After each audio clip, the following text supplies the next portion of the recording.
Hello દોસ્તો, કેમ છો? સ્વાગત છે આપણા નવા વિડીયોમાં. તો આપણે આજે ફૂલ ડિટેલમાં વાત કરીશું, જેમ કે હવે સમય છે કોન્સ્ટેબલનો ખૂબ ઓછો અને ઓછા સમયમાં આપણે પરીક્ષા કેવી રીતે પાસ કરવી એના વિશે ચર્ચા કરીશું. તો વિડીયોમાં લાસ્ટ સુધી બનાવી રહેજો અને એમાં તમને જેટલા પણ તમારા પ્રશ્નો છે, જેમ કે સમય કેટલું મળશે પરીક્ષાનો, બરાબર, દોડ માટે કેટલો સમય ફાળવવો, અને પછી દોડ પૂરી ના થતી હોય તો શું કરવું, બધું.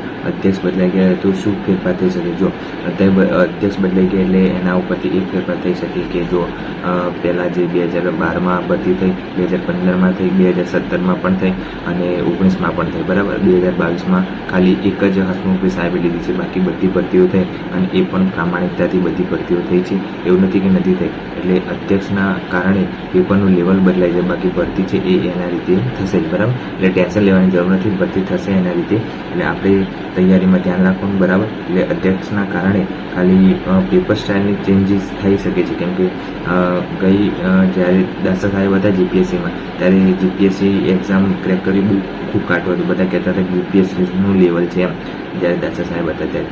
અને દાસા સાહેબ રિટાયર થયા પછીની જે એક્ઝામ લેવાય જીપીએસસીની બધી સરળતાથી લેવાઈ ગઈ અને ખૂબ ઇઝી પેપર હતું. જ્યારે 2021-22ની પોલીસ કોન્સ્ટેબલનું પેપર હતું ત્યારે ડીવાયએસઓનું પેપર આવ્યું હતું, તો બધાને કોન્સ્ટેબલનું પેપર હતું એ હાર્ડ લાગ્યું અને ડીવાયએસઓનું પેપર હતું એ ઇઝી લાગ્યું, બરાબર.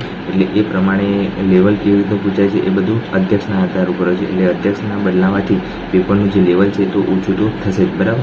એટલે લેવલ એના ઉપર નહીં જાય, જેમ કે ગઈ કોન્સ્ટેબલમાં લેવલ કેવું હતું, બહુ ઉપર હતું, એટલે એ પ્રમાણે લેવલ નીચું રહેશે, બરાબર. એટલે બને ત્યાં સુધી ધ્યાન રાખવાનું કે લેવલ કેવું રહેશે અને અધ્યક્ષના કારણે કોઈ ભરતીમાં ચેન્જીસ નહીં થાય. હા, થોડું દોડમાં થોડું લેટ થાય એવું લાગે છે કદાચ, કે બહુ લેટ ના જાય, કેમ કે ડિસેમ્બરમાં ચાલુ ના થાય, કેમ કે 2-3 દિવસ લેટ થાય, જેમ કે 28-29 તારીખ ચાલુ થાય, પણ સાવ પહેલા મહિનામાં જતું રહે કે કાં તો બીજા મહિનામાં જતું રહે રનિંગ, એવું ના થાય. જો પહેલા મહિનામાં રનિંગ જતી રહી તો આપણા બધાની લોચા થશે, કેમ કે ભરતી પછી આવતા વર્ષે પૂરી કરવી પડે, આવતા શિયાળામાં પૂરી કરવી પડે, બરાબર. એટલે આ રનિંગ છે એ ચાલુ થઈ જશે અને પ્રિપેરેશન તમારે ચાલુ રાખવાનું, બરાબર.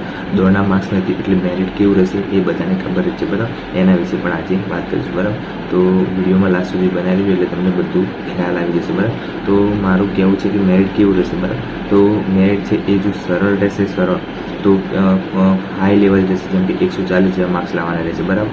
અને જો મીડિયમ રહેશે પેપરનું લેવલ તો 130-35ની આસપાસ રહેશે. અને મેરિટ જો કદાચ એકદમ જો પેપર આમ થોડું હાર્ડ રહેશે પેપર, તો થોડું મેરિટ છે એ 100-110ની આસપાસ રહેશે, બરાબર. જો પેપર સરળ હશે તો બધાના માર્ક્સ આવડતા જ હશે બધાનું, અને બધા માર્ક્સ લાવવાના છે, એટલે પેપર 160-140ની આસપાસ માર્ક્સ આવી શકે છે. પણ જે આ દોડના માર્ક્સ નથી એના કારણે જે ગેપ છે એ થોડો વધી શકે છે, કેમ કે ગઈ ભરતીમાં દોડના માર્ક્સ હતા 25 માર્ક્સ, એટલે જે માણસ 60 માર્ક્સ એક્ઝામમાં લાવ્યા હતા જે વિદ્યાર્થીઓ, એ 25 એડ કરી લે 85 ઓટોમેટિક અમને થઈ જતા હતા માર્ક્સ, બરાબર. અને તો એ રીતના માર્ક્સ બધાને થઈ જતા હતા, એટલે બધા આ મેરિટમાં આવી ગયા હતા. પણ આ વખતે રનિંગના માર્ક્સ નથી, એટલે બને ત્યાં સુધી ધ્યાન રાખવાનું, બરાબર. એટલે રનિંગના માર્ક્સ નથી એટલા માટે મહેનત વધારે આપણે લેખિતમાં કરવી પડશે, અને બધા લેખિતમાં મહેનત કરી છે અત્યારે. એટલે પેપર સરળ રહે એવું લાગતું નથી, મીડિયમ રહેશે, એટલે બધાના મેરિટ છે એ આટલામાં જ રહેશે, 130-40ની આસપાસ, બરાબર. તો અધ્યક્ષ બદલાવાના કારણે નવા થવા દેવા પડે, કેમ કે અધ્યક્ષ છે એ આપણને ખબર નથી કે નવા કેવા આવશે, શું કરશે, પણ એમની જે એક્ઝામની પેટર્ન છે એ થોડી સરળ જ જશે, કેમ કે જે હસમુખભાઈ સાહેબ લેતા હતા એ પેટર્ન હતી એ બધી અલગ હતી, કેમ કે એ વિધાનવાળા પેપરો કાઢતા હતા. અત્યાર સુધીમાં એમને પોલીસની એક્ઝામ એક લીધી છે અને તલાટી અને જુનિયર ક્લાર્કની બે જ એક્ઝામ લીધી છે. અને બધાને ખબર જ છે કે તલાટી જુનિયર ક્લાર્કમાં બધાને શું હાલત થઈ હતી, 32 માર્ક્સ બધા તલાટી જુનિયર ક્લાર્ક લાગી ગયા છે, બરાબર. એટલે એ લેવલની તૈયારી રાખવી પડે આપણે, કેમ કે અધ્યક્ષ બદલાઈ જાય પણ કદાચ પેટર્ન એવી ને એવી રહે તો આપણે લોચા પડી જાય, એટલે આપણે તૈયારી હાર્ડ જ કરવાની રહેશે. એટલે બને ત્યાં સુધી જૂના પેપર જોઈ લેવાના, એના આધારે આપણને એનાલિસિસ થાય, બરાબર. અને જેટલા આવડતા હોય એ ટીક કરવાના અને વધારે કરવાની જરૂર નથી, કેમ કે આમાં પણ એક ટેકનિક છે કે જો તમને આવડતા હશે 35 જેવા, બરાબર, અને તમે બીજા વધારાના 40 કરી દો તો એ 10 માઇનસ થઈ જાય, એટલે સીધા તમારે 35ના 10 માઇનસ કરી દો એટલે સીધા ઓછામાં થઈ જાય માર્ક્સ, બરાબર. એટલે મહેનત કરો છો એ બરાબર છે, પણ તમારે કેવી રીતના ટીક કરવાના છે, જેટલા આવડતા એટલા ટીક કરો તો પણ વાંધો ના આવે, બરાબર. એ ટીક પણ કેટલા કરવાના છે એ તમારા ઉપર જાય છે. તો આજે આપણે એ ચેક કરીશું કે સમય કેટલું છે આપણા જોડે અને ઓછા સમયમાં કેવી રીતે પાસ કરીશું એક્ઝામ, બરાબર. તો એના માટે આપણે એક પેમ્પલેટ બનાવ્યું છે મેં, અને કેટલા દિવસો બાકી છે અને કેટલા સબ્જેક્ટ કેવી રીતે કરવાના એના એનાલિસિસ કર્યું છે, અને ઓછા સમયમાં કેવી રીતે આપણે વધારે માર્ક્સ લાવી શકીએ અને કેવી રીતે સ્માર્ટ મહેનત કરવાની એના આધારે તમે મેં એક એનાલિસિસ કર્યું છે, બરાબર. તો એ તમે ખાસ પોતાના જે શેડ્યુલ છે એમાં ઉતારજો, એમાં બહુ બેનિફિટ રહેશે, એટલે ખાસ તમને ઉપયોગી રહેશે, એટલે ખાસ જોજો, બરાબર. તો દોસ્તો આ છે સમય કેટલો મળશે, બરાબર. તો બાકીના દિવસો કયા રહેશે પોલીસ કોન્સ્ટેબલ અને PSI બંનેનું છે, ખાલી આ રનિંગ માટેનું, બરાબર. પછી નીચે આપણે કોન્સ્ટેબલની વાત કરીશું. તો 11મો મહિનો ચાલુ છે, બરાબર. એમાં 20 દિવસ 12મા મહિનાના 30 દિવસ, પહેલા મહિનાના 30 દિવસ, બીજા મહિનાના 5-10 દિવસ મળે, બરાબર. એટલે ટોટલ 3 દુ 6 7 8 80 અને 90, એટલે 3 મહિના જેવો સમય છે આપણે કોન્સ્ટેબલ માટે, બરાબર. તો 25 તારીખથી રનિંગ ચાલુ થઈ જશે PSIની, બરાબર. એટલે 15 દિવસ એ રહેશે, બરાબર. અને લિખિત માટે 50 થી 60 દિવસ PSIના છે, બરાબર. એટલે લિખિત જાન્યુઆરીમાં PSIની આવશે. એટલે કોન્સ્ટેબલની છે એ રનિંગ છે એ 50 દિવસનું છે, બરાબર. એટલે હજી ટાઈમ છે કોન્સ્ટેબલ માટે, એટલે એકાદ મહિનો જેવું છે કોન્સ્ટેબલ માટે, કેમ કે કોન્સ્ટેબલની એક્ઝામ છે એ 15 કાં તો 20 ડિસેમ્બરથી ચાલુ થશે રનિંગ, બરાબર. રનિંગની એટલે 50 દિવસ જેવો ટાઈમ છે. જેમ કે 12મા મહિના 30 દિવસ છે, એટલે 30 એટલે અડધા એ દિવસ અને 20 એટલે એ ટોટલ 50 જેવા દિવસ છે. કેમ કે અડધાની ઉંમર જે હોય એ ઓછી હોય તો કદાચ અડધાની જાન્યુઆરીમાં વારો આવી શકે છે, એટલે 50 દિવસ અડધા મળી શકે છે, બરાબર બધાને. કોન્સ્ટેબલના લેખિત પરીક્ષા છે એ 90 દિવસનો, એટલે 3 મહિનાનો સમયગાળો છે, બરાબર. એટલે કેમ કે કોન્સ્ટેબલની એક્ઝામ છે એ ફેબ્રુઆરીમાં આવી શકે છે, બરાબર. ફેબ્રુઆરીમાં આવી શકે છે, એટલે 30 દુ 60 અને 20 બરાબર. એટલે આ જે ટોટલ ડ્યુરેશન ટાઈમ છે એ 3 મહિનાનો મને લાગે છે. એટલે 3 મહિના પછી એક્ઝામ કોન્સ્ટેબલની છે. તો એ વિષયથી તમે કઈ રીતે સબ્જેક્ટમાં વધારે માર્ક્સ લાવી શકો છો, તો ફોકસ રાખવાનું, પહેલાં રનિંગમાં ધ્યાન આપવાનું, બરાબર. રનિંગ તમે ક્લિયર કરશો, બરાબર. રનિંગ ક્લિયર કરશો ત્યારે તમને આ MCQની એક્ઝામ છે એ આપવા મળશે 200 માર્ક્સની. એટલે પહેલાં રનિંગ પાસ કરો, બરાબર. સમય ખૂબ ઓછો છે, એટલે બને ત્યાં સુધી મહેનત વધારી દો અને રનિંગમાં ધ્યાન આપો, બરાબર. રોજના 14 કલાક જેટલો સમય આપવો પડે, બરાબર. રોજના તમે 14 કલાક હોય ત્યારે આ ભરતી પાસ થશો પોલીસ કોન્સ્ટેબલની, બરાબર. પોલીસ બનવું બહુ આસાન નથી. તો કોન્સ્ટેબલમાં 3 મહિના છે, બરાબર. અને સબ્જેક્ટ કેટલા છે? 10 સબ્જેક્ટ છે. દોડ માટે તમે 2 કલાક આપી શકો છો, બરાબર. 2 કલાક તમે આપી શકો તો તમારા રોજના 10-12 કલાક વાંચવાનું રહેશે. તો અભ્યાસ માટે તમારે 8 થી 12 કલાક મહેનત કરવી પડે, બરાબર. 8 થી 12 કલાક તમે મહેનત કરતા હોય તો જ તમે પાસ થઈ શકો, બાકી પાસ થઈ શકાય નહીં, એવું છે. તો જે ગણિત, રિઝનિંગ, ગુજરાતી આ પાર્ટ A છે, બરાબર. પાર્ટ Aમાં લાવવાના છે માર્ક્સ 40%, બરાબર. અને પાર્ટ Bમાં પણ લાવવાના છે 40%, બરાબર. એટલે બંનેમાં 40 થાય અને પછી 80% જેવું થશે. એટલે તમારે બંનેમાં ધ્યાન રાખવાનું, બરાબર. બંધારણ છે એ 30 માર્કનું છે આમાં પાર્ટ Bમાં, અને આમાં ગણિત, રિઝનિંગ 30 થી 60 અને ગુજરાતી 20 માર્ક્સનું, એટલે ટોટલ 80 માર્ક્સનું એ છે. તો બંધારણ, વિજ્ઞાન, GK, કરંટ, ઇતિહાસ, ભૂગોળ, કલ્ચર એ બધું થઈ અને 120 માર્ક્સનું આ છે, બરાબર. એ બંધારણ એકલું જ પાર્ટ Bમાં 30 માર્ક્સનું છે, અને વિજ્ઞાન, GK અને કરંટ એ 40 માર્ક્સનું છે, અને ઇતિહાસ, ભૂગોળ, કલ્ચર એ 50 માર્ક્સનું છે, બરાબર. તો કેવી રીતના સબ્જેક્ટ કરવાના એ હું તમને કહી દઉં કે એક દિવસમાં 2 સબ્જેક્ટ કરવાના, બરાબર. એટલે વાંધો નહીં આવે. પછી આપણે આગળ ચર્ચા કરીશું બીજી.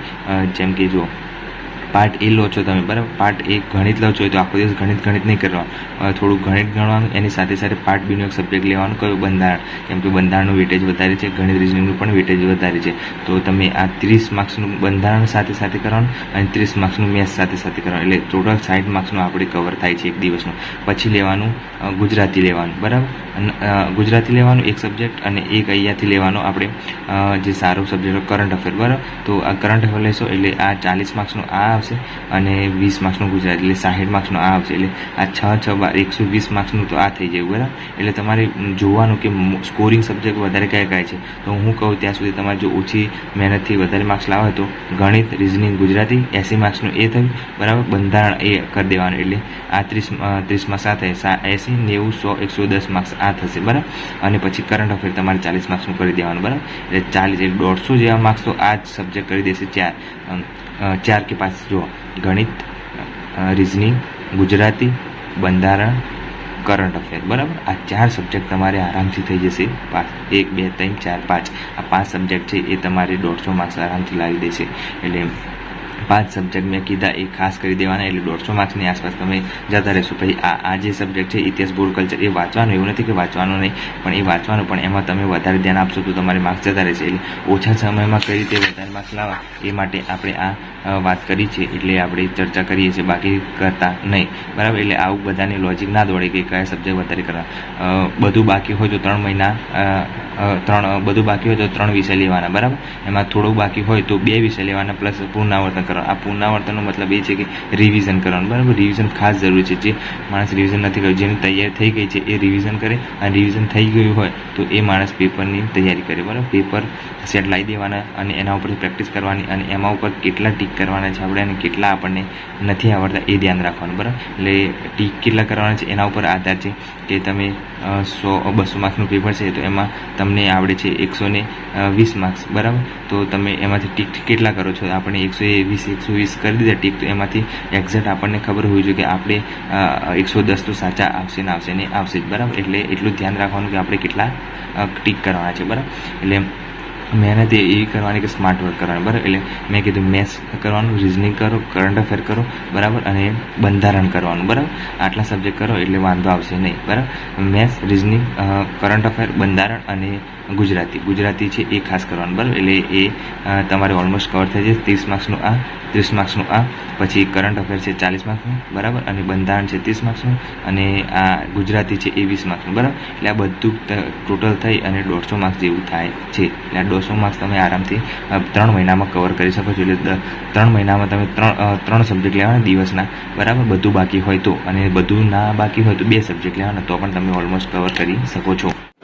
તો દોસ્તો મેં બતાવ્યું એ સબ્જેક્ટ તમે આરામથી તમે ફોલો કરશો તો તમારે ઓછા સમયમાં વધારે માર્ક્સ આવી જશે ઓટોમેટિક, અને તમારે કોઈ વધારે મહેનત કરવાની જરૂર પણ નહીં પડે, બરાબર. એટલે બને ત્યાં સુધી તમે મહેનત છે એ સ્કોરિંગ સબ્જેક્ટની કરજો, બરાબર. મારું કહેવું છે કે તમે મેથ્સ, રિઝનિંગ, ગુજરાતી અને બંધારણ અને કરંટ અફેર આ 4 સબ્જેક્ટો ખાસ કરી લેજો, એટલે તમારે વાંધો નહીં આવે. એ પોલીસ કોન્સ્ટેબલમાં હોય કે પીએસઆઈમાં, બંનેમાં સેમ સિલેબસ છે, તો સમય ખૂબ ઓછો છે, તો બને ત્યાં સુધી મહેનત સારી કરવાની.